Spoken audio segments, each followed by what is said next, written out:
Guys, welcome to my YouTube channel Megha vlogs. ತುಂಬ ಕಡಿಮೆ ಸಮಯದಲ್ಲಿ ತುಂಬ ಸಿಂಪಲ್ಲಾಗಿ ಒಂದು ಎಗ್ ಗ್ರೀನ್ ಮಸಾಲ ಮಾಡೋದನ್ನು ತೋರಿಸ್ತಿದ್ದೀನಿ.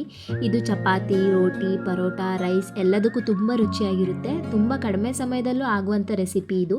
ಇದನ್ನು ಹೇಗೆ ಮಾಡೋದು, ಇದಕ್ಕೆ ಬೇಕಾಗಿರುವಂಥ ಇಂಗ್ರೀಡಿಯೆಂಟ್ಸ್ನ ನೋಡೋಣ ಬನ್ನಿ.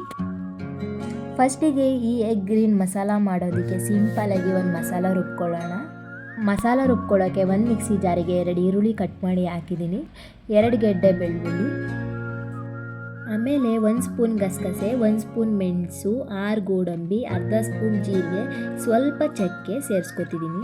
ನೆಕ್ಸ್ಟ್ ನಾನಿವಾಗ ಇಲ್ಲಿ ಸ್ವಲ್ಪ ಪುದೀನ ಸೊಪ್ಪು, ಸ್ವಲ್ಪ ಕೊತ್ತಂಬರಿ ಸೊಪ್ಪು, ಹಾಗೆ ಖಾರಕ್ಕೆ ಒಂದು 5 ಮೆಣಸಿನ್ಕಾಯಿ ಹಾಕೋತಿದ್ದೀನಿ. ಖಾರ ನೋಡ್ಕೊಂಡು ಸೇರಿಸ್ಕೊಳ್ಳಿ. ಸ್ವಲ್ಪ ಶುಂಠಿ ಸೇರಿಸ್ಕೊಳ್ಳಿ. ಇವಾಗ ನೀರು ಸೇರಿಸ್ಕೊಂಡು ಮಸಾಲಾನ ನೋಡಿ ನಾನು ಈ ರೀತಿ ಗ್ರೈಂಡ್ ಮಾಡ್ಕೊಂಡಿದ್ದೀನಿ. ತುಂಬ ನುಣ್ಣಗೂ ಗ್ರೈಂಡ್ ಮಾಡ್ಕೋಬಾರ್ದು, ಅಷ್ಟೊಂದು ಚೆನ್ನಾಗಿರಲ್ಲ. ಹಾಗಂತ ತುಂಬ ತರಿಯಾಗೂ ಇರಬಾರ್ದು. ಒಂದು ಮೀಡಿಯಮ್ ಆಗಿ ನಾನು ಮಸಾಲಾನ ಗ್ರೈಂಡ್ ಮಾಡಿಕೊಂಡು ಆಯಿತು.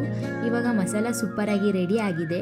ಒಂದು ಸೈಡ್ನಲ್ಲಿ ಇಟ್ಟು ಗ್ರೇವಿನ ರೆಡಿ ಮಾಡ್ಕೊಳ್ಳೋದಕ್ಕೆ ಗ್ಯಾಸ್ ಆನ್ ಮಾಡಿ ಒಂದು ಪಾತ್ರೆ ಬಿಸಿಗೆ ಇಟ್ಟು ಸ್ವಲ್ಪ ಎಣ್ಣೆ ಹಾಕ್ತಾ ಇದ್ದೀನಿ. ಎಣ್ಣೆ ಚೆನ್ನಾಗಿ ಬಿಸಿ ಆಗ್ತಾ ಇದ್ದಾಗೆ ಒಂದು ಈರುಳ್ಳಿ ಕಟ್ ಮಾಡಿ ಹಾಕ್ತಾ ಇದ್ದೀನಿ. ಈರುಳ್ಳಿ ಕಲರ್ ಚೇಂಜ್ ಆಗೋವರೆಗೂ ಫ್ರೈ ಮಾಡ್ಕೋಬೇಕು. ಇವಾಗ ನಾವು ಇದಕ್ಕೆ ರುಬ್ಕೊಂಡಿರುವಂಥ ಈ ಗ್ರೀನ್ ಮಸಾಲನ ಸೇರಿಸ್ಕೊತಿದ್ದೀನಿ. ಚೆನ್ನಾಗಿ ನಾವು ಮಿಕ್ಸ್ ಮಾಡ್ಕೋಬೇಕು. ಹಸಿ ಸ್ಮೆಲ್ ಕಡಿಮೆ ಆಗೋವರೆಗೂ ಫ್ರೈ ಮಾಡ್ಕೊಳ್ಳೋಣ. ಈ ಮಸಾಲನಲ್ಲಿ ಕಂಪ್ಲೀಟಾಗಿ ಹಸಿ ಸ್ಮೆಲ್ ಕಡಿಮೆ ಆಗಬೇಕು. ಯಾಕೆ ಅಂದರೆ ನಾವು ಎಲ್ಲ ಇಂಗ್ರೀಡಿಯೆಂಟ್ಸ್ನು ಹಸಿದೇ ಗ್ರೈಂಡ್ ಮಾಡ್ಕೊಳ್ಳೋದ್ರಿಂದ ಮಸಾಲಾನ ಚೆನ್ನಾಗಿ ಫ್ರೈ ಮಾಡ್ಕೊಳ್ಳೋಣ. ಇವಾಗ ನೋಡಿ ಮಸಾಲಾನ ನಾನು ಈ ರೀತಿ ಫ್ರೈ ಮಾಡ್ಕೊಂಡಿದ್ದೀನಿ. ಎಣ್ಣೆ ಬಿಟ್ಟು ಮಸಾಲ ಚೆನ್ನಾಗಿ ಫ್ರೈ ಆಗಿದೆ ನೋಡಿ. ಇವಾಗ ಸ್ವಲ್ಪ ನೀರು ಸೇರಿಸ್ಕೊಂಡು ಮಿಕ್ಸ್ ಮಾಡ್ಕೊಳ್ಳಿ. ಆಮೇಲೆ 1 ಸ್ಪೂನ್ ಗರಂ ಮಸಾಲ ಸೇರಿಸ್ಕೊಂಡು ತಿರ್ಗಾ ಮಿಕ್ಸ್ ಮಾಡ್ಕೊಳ್ಳಿ. ನೋಡಿ ಇವಾಗ ಚೆನ್ನಾಗಿ ಕುದಿ ಬಂದಿದೆ. ಈ ಥರ ಕುದಿ ಬಂದಾದಮೇಲೆ ನೆಕ್ಸ್ಟ್ ನಾನಿವಾಗ ಇಲ್ಲಿ ಒಂದು ಬೌಲಿಗೆ ಮೊಟ್ಟೆನ ಹಾಕ್ಕೊಂಡು ಕುದಿ ಬಂದಿರೋ ಮಸಾಲೆಗೆ ನಿಧಾನಕ್ಕೆ ಮೊಟ್ಟೆನ ಬಿಟ್ಕೋಬೇಕು. ಏನು ಗೊತ್ತಾ, ಸ್ವಲ್ಪ ದೂರ ಮೊಟ್ಟೆನ ಬಿಟ್ಕೋಬೇಕು. ಹತ್ರ ಬಿಟ್ಕೊಂಡ್ರೆ ಅಂಟ್ಕೊಬಿಡುತ್ತೆ.